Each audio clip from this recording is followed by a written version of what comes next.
Sir ನಮಸ್ತೆ. ಹಾ. Sir ಈಗ ದರ್ಶನ್ ಅವರ ಬೇಲ್ ಕ್ಯಾನ್ಸಲ್ ಆಗಿ ಅವರು ಮತ್ತೀಗ ಜೈಲಿಗೆ ಹೋಗುವಂತ ಪರಿಸ್ಥಿತಿ ಬಂದಿದೆ. ಸುಪ್ರೀಂ ಕೋರ್ಟ್ ಅಲ್ಲಿ ಈಗ ಮಹತ್ವದ ಆದೇಶ ಬಂದಿದೆ ಬೆಳಿಗ್ಗೆ. ಸೊ ಮುಂದಿನ ಪ್ರೊಸೀಜರ್ ಏನಾಗುತ್ತೆ ಅಂತಂದ್ರೆ? ಅಲ್ಲ ಕ್ಯಾನ್ಸಲ್ ಆಯ್ತಾ? ಹಾ ಸರ್ ಆಯ್ತು ಈಗ ಜಸ್ಟ್ ಆರ್ಡರ್ ಬಂತು ಸುಪ್ರೀಂ ಕೋರ್ಟ್ ಇಂದ. ಯಾರ್ಯಾರು ಕ್ಯಾನ್ಸಲ್ ಆಯ್ತು? 7 ಜನ ಹಾಕಿದಾರೆ ಸರ್ಕಾರ. 7 ಜನಕ್ಕೆ ಅರ್ಜಿ ಹಾಕಿತ್ತು ಬೇಲ್ ಕ್ಯಾನ್ಸಲ್ ಮಾಡ್ಬೇಕಂತ. ಆ 7 ಜನಕ್ಕೆ ಆರೋಪಿಗಳು ಕ್ಯಾನ್ಸಲ್ ಆಯ್ತು. ಸುಪ್ರೀಂ ಕೋರ್ಟ್ ಅಲ್ಲಿ ಆಗ್ಬಿಡ್ತು. ಸುಪ್ರೀಂ ಕೋರ್ಟ್ ಆಯ್ತು ಸರ್ ಈಗ. ಏನಿಲ್ಲ, ಕ್ಯಾನ್ಸಲ್ ಆದ ತಕ್ಷಣ ಏನಾಗುತ್ತೆ ಇವಾಗ ಅಲ್ಲಿಂದ ಓಕೆ.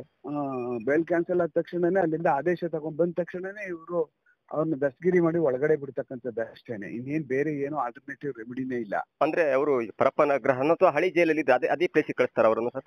ಅದೇ ಅಲ್ಲ, ಆಮೇಲೆ ಎಲ್ಲಿ ಯಾವಾಗ ಜೈಲಿಗೆ ಹೋಗ್ಬೇಕು ಆಮೇಲೆ ಅದು ಜೈಲ್ ಅಥಾರಿಟೀಸ್ ತೀರ್ಮಾನ ಮಾಡ್ತಾರೆ. ಓಕೆ. ಅಂದ್ರೆ ಈಗ ಪ್ರೆಸೆಂಟ್ ಎಲ್ಲೊಂದು ಜಾಗದಲ್ಲಿ ಇದ್ರೆ ಅಲ್ಲಿಂದ ಕರ್ಕೊಂಡು ಬಂದು ಎಲ್ಲಿ ಕರ್ಕೊಂಡು ಬರ್ತಾರೆ ಸ್ಟಾರ್ಟಿಂಗ್ ಅಲ್ಲಿ? ಈಗ ನನ್ನ ಲೆಕ್ಕದಲ್ಲಿ ಪರಪ್ಪನ ಕರ್ಕ ಬರ್ತಾರೆ. ಫಸ್ಟ್ ಪರಪ್ಪನಗ್ರಹ ಕರ್ಕೊಂಡು ಬರ್ತಾರೆ, ಆಮೇಲೆ ಮೆಡಿಕಲ್ ಟೆಸ್ಟ್ ಅದೆಲ್ಲ ಆದ ನಂತರ ಅದೆಲ್ಲ ಆದ್ಮೇಲೆ ಕರ್ಕೊಂಡು ಹೋಗ್ಬಿಡ್ತಾರೆ. ವಾರೆಂಟ್ ಬರ್ಸ್ಕೋಬೇಕಲ್ಲ. ಓಕೆ. ಅದು ಸುಪ್ರೀಂ ಕೋರ್ಟ್ ಆರ್ಡರ್ ತಗೊಂಡ ತಕ್ಷಣ ಪಿ ಅವ್ರು ಏನ್ ಮಾಡ್ತಾರೆ, ಕನ್ಸರ್ನ್ಡ್ ಸೆಷನ್ಸ್ ಕೋರ್ಟ್ ಇಂದ ವಾರೆಂಟ್ ಬರ್ಸ್ಕೊಳ್ತಾರೆ.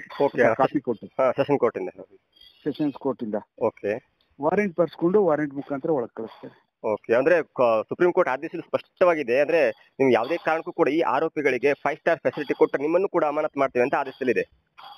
ಓಹೋ, ಹೌದಾ? ಹಂಗಾದ್ರೆ ಇದು ಇನ್ನೊಂದು ಫೇಸ್ ಆಫ್ ಇದು ಕಾನೂನು ಲೆಕ್ಕಗಳು. ಏನಾಗುತ್ತೆ ನೋಡಿ, ನಾವು ಕಾನೂನುಗಳಿಗೆ ಗೌರವ ಕೊಡ್ತೀವಿ, ಹೌದು.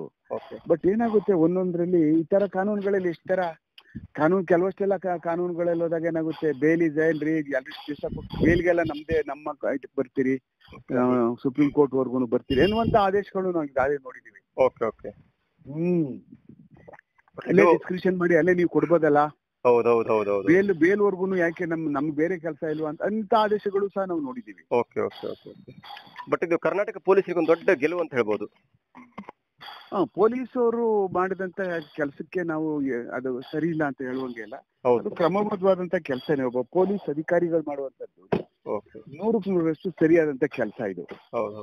ಇದನ್ನೇ ಮಾಡ್ಬೇಕು. ಇದನ್ನ ಮಾಡಿದಾಗ್ಲೇನೆ ತಾನೇ ಜನ ಪೊಲೀಸರ ಮೇಲೆ ನಂಬಿಕೆ ಇಡ್ತಕ್ಕಂಥದ್ದು ಇದೆಲ್ಲ ಇರ್ತದೆ.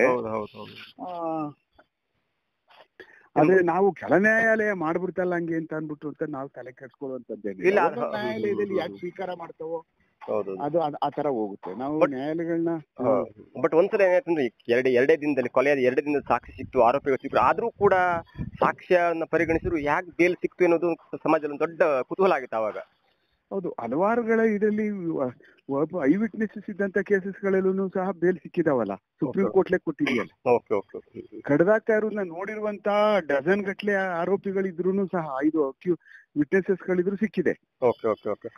ನಾವು ಅದನ್ನ ಕ್ರಿಟಿಸೈಸ್ ಮಾಡೋಕ್ ಆಗುದಿಲ್ಲ. ಅವ್ರು ಅಷ್ಟೆಲ್ಲ ಎವಿಡೆನ್ಸ್ ಕೊಟ್ಬಿಟ್ಟಿದ್ದೀರಿ ನಮ್ಗೆ ಅಂತ. ಅದು ಯಾವ ರೀತಿ ಅದಕ್ಕೂ ಕೋರ್ಟ್ ಪರಿಗಣನೆ ತಗೊಳ್ಳುತ್ತದೆ ಅನ್ನೋದು ಇಂಪಾರ್ಟೆಂಟ್ ಅಷ್ಟೇ, ಇನ್ನೇನು ಬೇರೆ ಇಲ್ಲ.